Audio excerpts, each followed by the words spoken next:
يا ترى شايفين إيه بالضبط في الصورة اللي قدّامكم دي؟ متحف؟ مبنى ضخم كده قدّامكم صح؟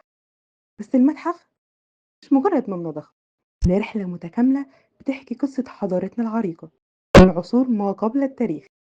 هنا في قلب القاهرة القديمة وتحديدًا في الفسطاط بيقف شاهد حي على عظمة مصر عبر العصور. هنا المتحف القومي للحضارة المصرية الذي مر بالعديد من العصور مرورا بالفرعونية واليونانية والقبطية والإسلامية حتى مصر الحديثة. ومعانا مع مبادرة مصر إيجابي هنعرف معلومات أكتر عنه. من أبرز أحداثه استضافته لأعظم حدث عالمي وهو موكب المومياوات الملكية الذي انبهر به العالم سنة 2021. لحظة خلدت اسم مصر بحروف من ذهب قدام أنظار العالم كله.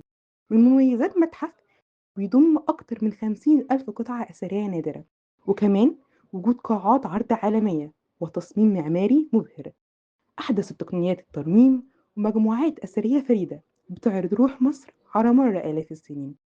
ومش بس كده، المتحف بقى مصدر فخر قومي ومركز جذب ثقافي وسياحي بيساهم في تنشيط السياحة ودعم الاقتصاد وتعزيز الهوية الوطنية. متحف الحضارة مش مجرد زيارة، ده تجربة بتعيش معاك طول العمر.